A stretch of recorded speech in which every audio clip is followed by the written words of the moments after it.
প্রিয় দর্শক, আপনাদের শুভেচ্ছা জানাচ্ছি। Universal medical college and hospital আজকের সংবাদপত্রে আপনাদের স্বাগত জানাচ্ছি। আমি মীর মাসরুর জামান।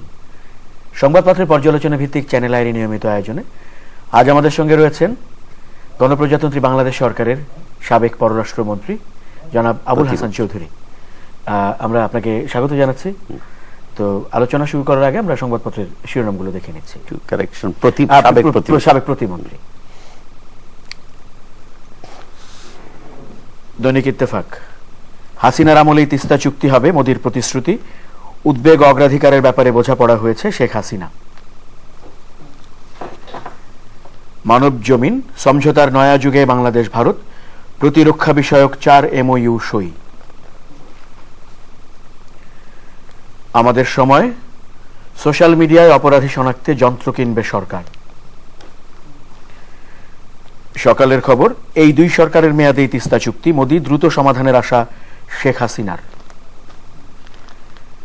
যায় যায় দিন, প্রতিরক্ষার সমঝোতা স্মারকে সই, বিশ্বাসঘাতকতা বিএনপি। মানবকণ্ঠ, হাজারীবাগ ট্যানারিপল্লী এখন ইতিহাস, ইউটিলিটি সংযোগ বিচ্ছিন্ন করা হয়েছে, বিসিকের বিরুদ্ধে মামলা করবেন মালিকরা। দৈনিক ইনকিলাব, দিল্লিতে প্রধানমন্ত্রী শেখ হাসিনা ও নরেন্দ্র মোদীর শীর্ষ বৈঠক, সামরিক সমঝোতা স্মারক সহ 22 চুক্তি স্বাক্ষর। আমাদের অর্থনীতি, $500 কোটি ঋণ দেবে ভারত, প্রতিরক্ষা খাতে $50 কোটি, ঋণের পুরোটাই ব্যয় করতে হবে সহযোগিতা আর কেনাকাটায়। দৈনিক দিনকাল, দেশবিরোধী চুক্তি করে কেউ অতীতে রক্ষা পায়নি, হাসিনাও পাবে না, খালেদা জিয়া। দৈনিক সংগ্রাম, যৌথ সাংবাদিক সম্মেলনে ঘোষণা, হাসি মোদী সরকারেই তিস্তার সমাধান। দৈনিক করতোয়া, রাজধানীতে এটিভির শীর্ষ নেতা আটক, মিলতে পারে জিয়ার খোঁজ। The independent, Dhaka Delhi ink 36 instruments.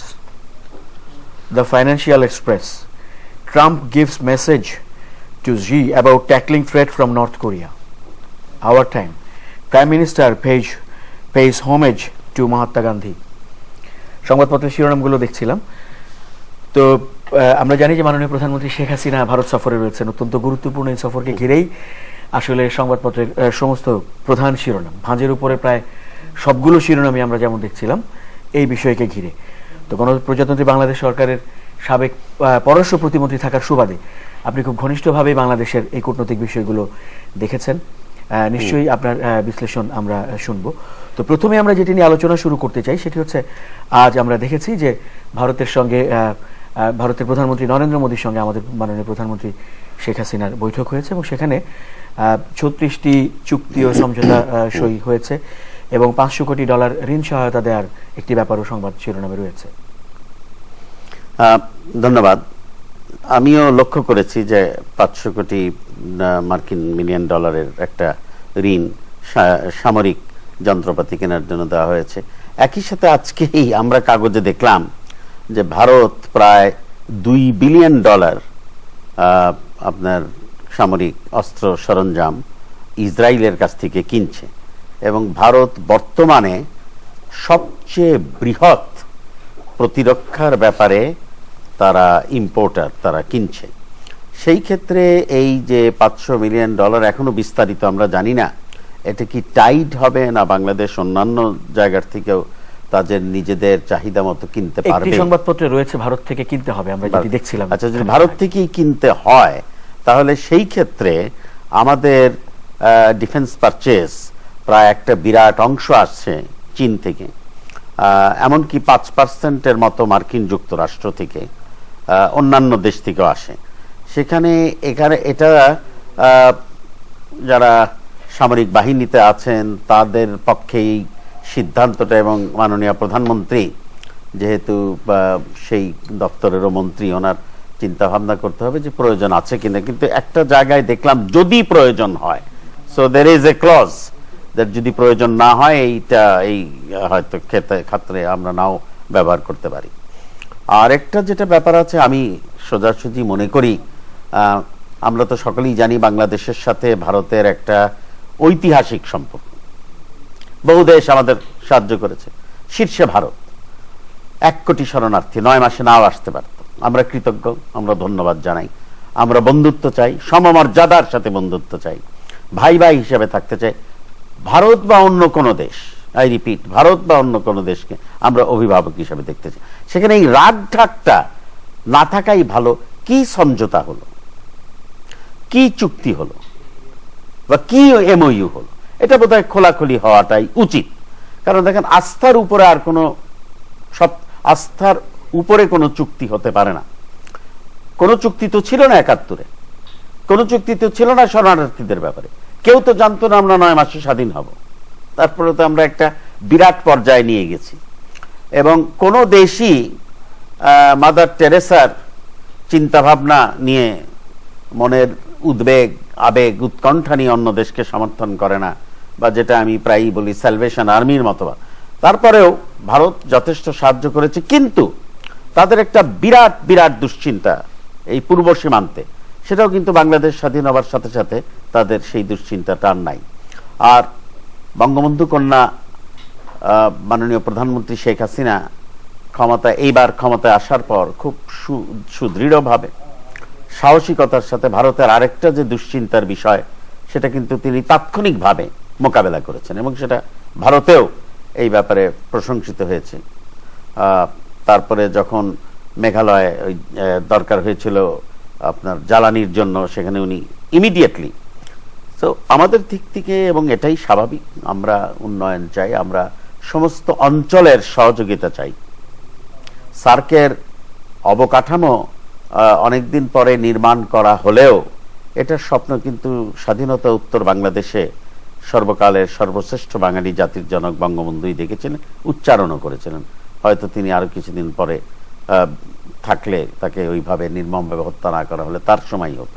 যাই হোক, এই কথাটা খুব সুন্দরভাবে মাননীয় প্রধানমন্ত্রী যে একটা লেখা, যেটা কয়েকদিন আগে ভারতের হিন্দু পত্রিকায় প্রকাশিত হয়েছে এবং আজকে বিভিন্ন পত্রপত্রিকা আছে, ডেইলি স্টারে আছে, তিনি সুন্দরভাবে বলেছেন যে বঙ্গবন্ধুর যে নীতি, friendship towards all, malice towards নান।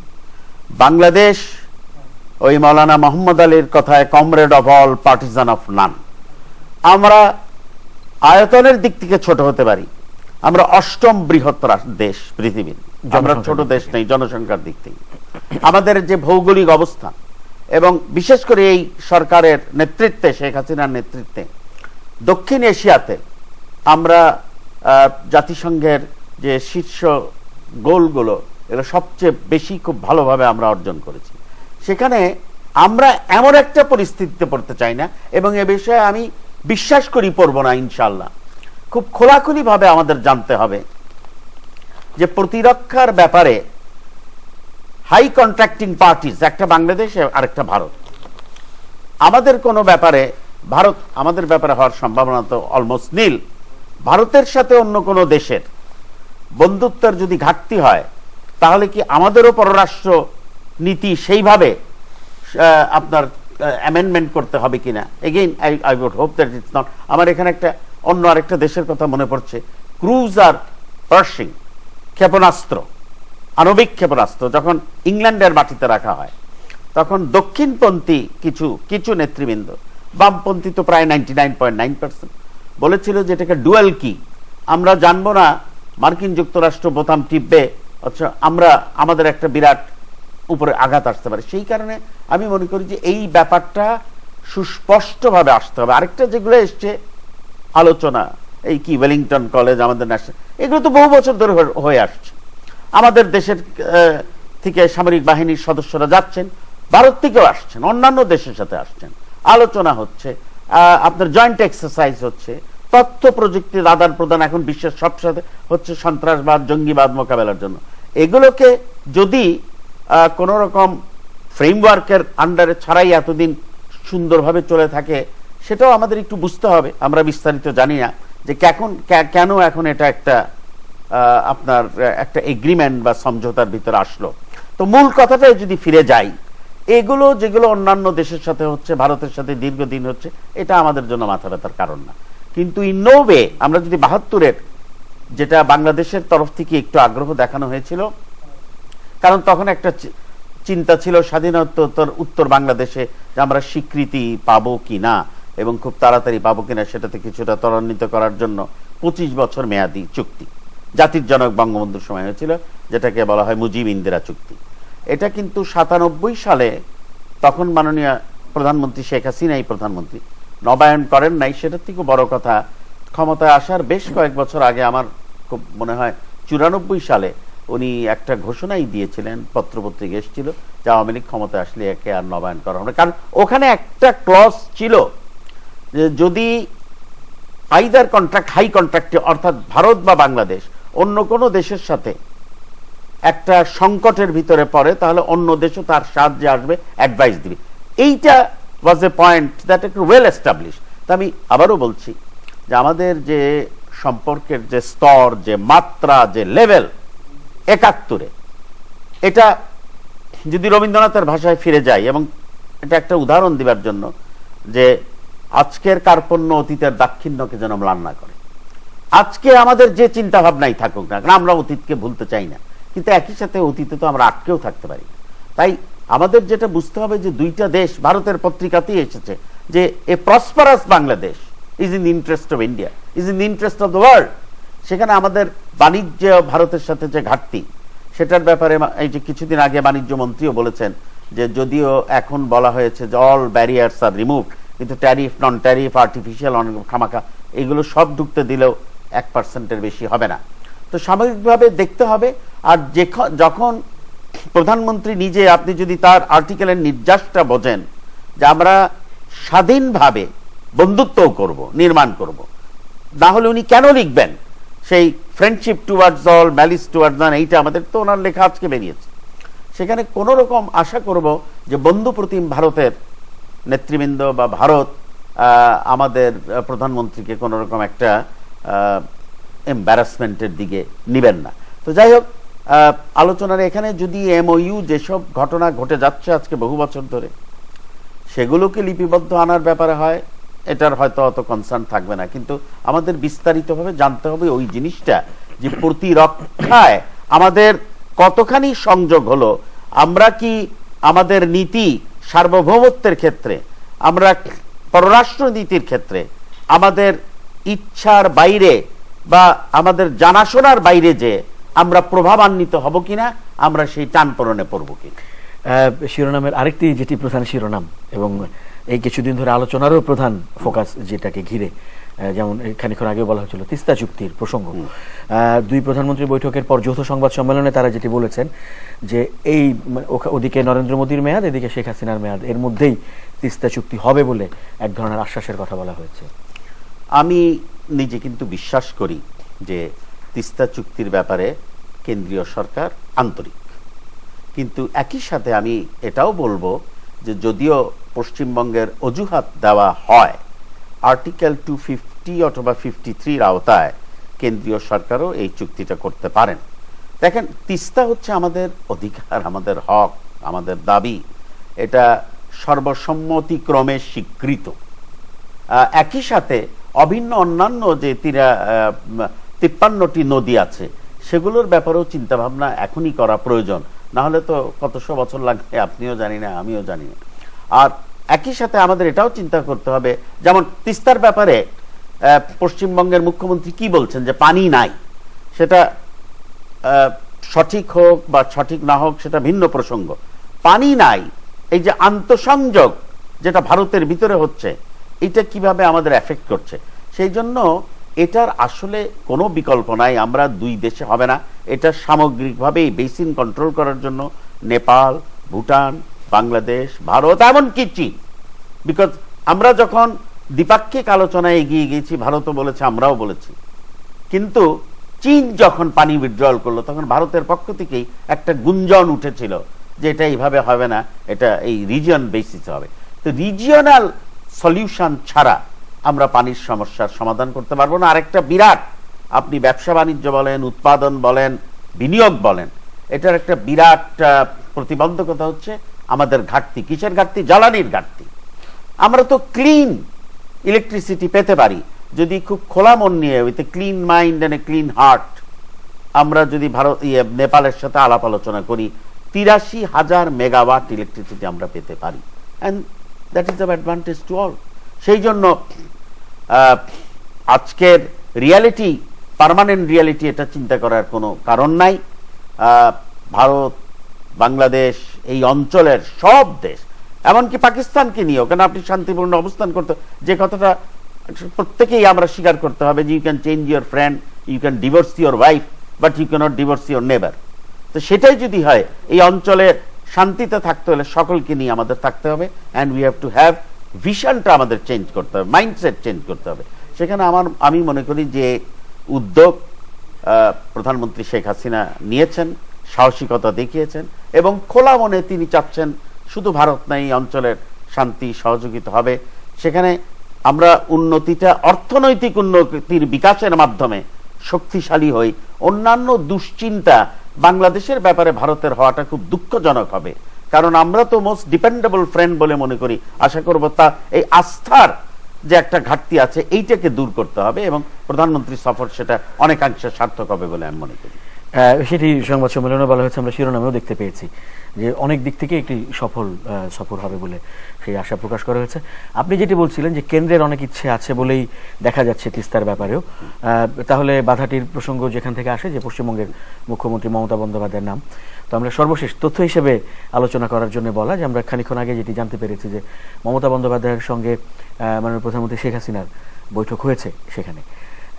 এখন এর কতখানি অগ্রগতি কি হবে না হবে আমরা এখনই বলতে পারছি না, কিন্তু আপনি আপনার বিশ্লেষণের জায়গা থেকে মানে সুনির্দিষ্টভাবে আশাবাদ কতখানি রাখতে পারেন বা কি হতে পারে বলে আপনি নিজে মনে করছেন? প্রথম যেটা বলতে হবে, উচ্চারণ করতে হবে, বিকজ এটাই সঠিক পাঠ, সেটা হচ্ছে যে স্বাধীন সার্বভৌম বাংলাদেশ স্বাধীন সার্বভৌম ভারতের সাথে আলোচনা করবে, অর্থাৎ ঢাকা দিল্লির সাথে এটা আলোচনা করবে। এবং একটু আগেই যেটা বলেছি যে কেন্দ্রীয় সরকার ভারতের যদি বদ্ধপরিকর হন তারা করতে পারেন, কিন্তু এটা অত্যন্ত পুরনো ইতিহাস নয়। 96-এ বঙ্গবন্ধু হত্যার 21 বছর পর ক্ষমতায় আসার মাত্র 6 মাসের ভিতর 30 বছর মেয়াদি আপনার গঙ্গা চুক্তি স্বাক্ষরিত হয়েছিল। এইটার নেপথ্যের যে কাহিনীটা ছিল, ইতিহাসের ব্যাপারে একটা খুব সুবিধা হচ্ছে যে সবকিছু খুলে মেলে বলা যায়। সেটা হচ্ছে যে তখনকার পশ্চিমবঙ্গের মুখ্যমন্ত্রী জ্যোতি বসুর সাথে একটা আমাদের আলোচনা এই 6 মাসে খুব বিস্তৃতভাবে হয়েছে। সেই জন্য যখন কেন্দ্রের সাথে এটা নিয়ে আমরা আলোচনা যাই, ক্ষেত্রটা প্রস্তুত ছিল। এখন কি কারণে সেটা হয়েছে বা হওয়া সম্ভব হয় নাই, বা প্রচেষ্টা নিয়েও ব্যর্থ হয়েছি বা প্রচেষ্টা, এটা তো আমার পক্ষে বলা সম্ভব না। যারা এর ভিতরে অভ্যন্তরে আছেন তারা আজ থেকে 10 বছর পর বলবেন। আমরা এই সফরের আরো কিছু আমরা যদি বলি যে গুরুত্বপূর্ণ ফিচার্স বা আমাদের ভালো লাগার মতো ফিচার্স সেখানে রয়েছে, সেটি হচ্ছে ভারতের যারা মুক্তিযোদ্ধা ছিলেন, আমাদের মুক্তিযোদ্ধা মিত্র বাহিনীর সদস্য ছিলেন, তাদেরকে সম্মান জানানো হয়েছে। আমাদের মুক্তিযোদ্ধাদের জন্য ভারতে 5 বছরের মধ্যে অনেকের জন্য মাল্টিপল ভিসা, সেটির একটি আশ্বাসের কথা বলা হয়েছে। জাতির জনক বঙ্গবন্ধু শেখ মুজিবুর রহমানের অসমাপ্ত আত্মজীবনীর হিন্দি গ্রন্থের অনুবাদের মোড়ক উন্মোচন করা হয়েছে বইটি, এবং পার্ক স্ট্রিটের দিল্লি পার্ক স্ট্রিটের নাম পরিবর্তন করে বঙ্গবন্ধু শেখ মুজিবুর রহমান সড়ক করা হয়েছে। অসাধারণ ব্যাপার। এইটাই তো আমি বলছি যে চেতনা, আমাদের যে মনের ভাব একের সাথে অপরের, এগুলোকে কোনো লিপিবদ্ধ একটা চুক্তির এগ্রিমেন্ট তো হয় যেখানে আপনার যে আস্থার অভাব থাকে বা প্রয়োজন থাকে। 71-এর মুক্তিযুদ্ধের সময় ভারতের তাগিদে তদানীন্তন সোভিয়েত ইউনিয়নের সাথে একটা আপনার বন্ধুত্ব চুক্তি স্বাক্ষরিত হয়েছিল, কারণ মার্কিন যুক্তরাষ্ট্র আমাদের স্বাধীনতায় বিরোধিতা করেছিল। একইভাবে একটু আগেই আমি বলেছি আমাদের একটা চিন্তা ভাবনা ছিল যে হয়তোবা স্বীকৃতির পথকে সুগম করবে, সেই জন্যই যে 72-এর যে চুক্তির দিকে বাংলাদেশ তখন খুব সুচিন্তিতভাবে এগিয়ে গিয়েছিল, অথবা ওই সময় তার আগেই এই ব্যাপারে চিন্তা ভাবনা হয়েছিল। তো এখন এই সমস্ত চুক্তির থেকে আস্থা যদি আসে তাহলে তার থেকে তো আর বড় কিছু হতে পারে না। Let me give you a very good example. মার্কিন যুক্তরাষ্ট্রের সাথে যুক্তরাজ্যের এমন কি চুক্তি আছে, কিন্তু ফকল্যান্ডস যুদ্ধ যখন হয়, রোনাল্ড রেগান কয়েকবার বলেছেন যে আর্জেন্টিনার সাথে আমাদের খুব গভীর বন্ধুত্ব। শেষে তিনি বলেন যে যতই বন্ধুত্ব থাকুক ইংল্যান্ডের সাথে আমাদের যে স্পেশাল রিলেশনশিপ, যেটা এই যে বারবার বলা হয়েছে বাংলাদেশের ব্যাপারে, special special very good relationship, সেখানে আমরা এই চুক্তির মাধ্যমে বাংলাদেশ ভারতের সম্পর্ক, অন্তত আমি এই দেশের একজন নাগরিক হিসাবে যার স্মৃতিতে ৭১ জলজল করছে অম্লান, আমার কাছে এই চুক্তির মাধ্যমে আমি দেখতে চাই না। সেই জন্য প্রধানমন্ত্রী শেখ হাসিনাকে বিব্রত করে, বাংলাদেশের মানুষকে চিন্তিত করে তোলে, এরকম কোনো কিছু এগোনোটা ঠিক হবে না। এবং এটা বোঝার জন্য বহু লোক ভারতে আছেন, তারা আমাদের বন্ধু প্রতিম দেশ, তারা ভাই হিসাবে থাকবেন, বন্ধু হিসাবে থাকবেন, এল্ডার ব্রাদার হিসাবে থাকলেও অসুবিধা নাই, বিগ ব্রাদার অভিভাবক হবার কোনো রকম চিন্তা ভাবনা আশা করি নাই। যদি থাকে কোনো রকম কিছুর মাধ্যমে এটা আসবে, এটা আমি আশা করি সেটা হবে না। কিন্তু এই সমস্ত আলো আধারে রাখার কোনো প্রয়োজন হয় না। এটা তো আমরা আগাথা ক্রিস্টির নভেল পড়ার জন্য এখানে আসিনি, এগুলো খুব সুন্দরভাবে ব্যাখ্যা দিতে হবে। আমরা তো বাংলাদেশের লোক কি বোঝে না, আমাদের হাতে কি তিস্তা, আমরা এটার জন্য আবেদন করতে পারি। আরেকটা কথা ভারতেরও বুঝতে হবে, let us put our hand on our heart.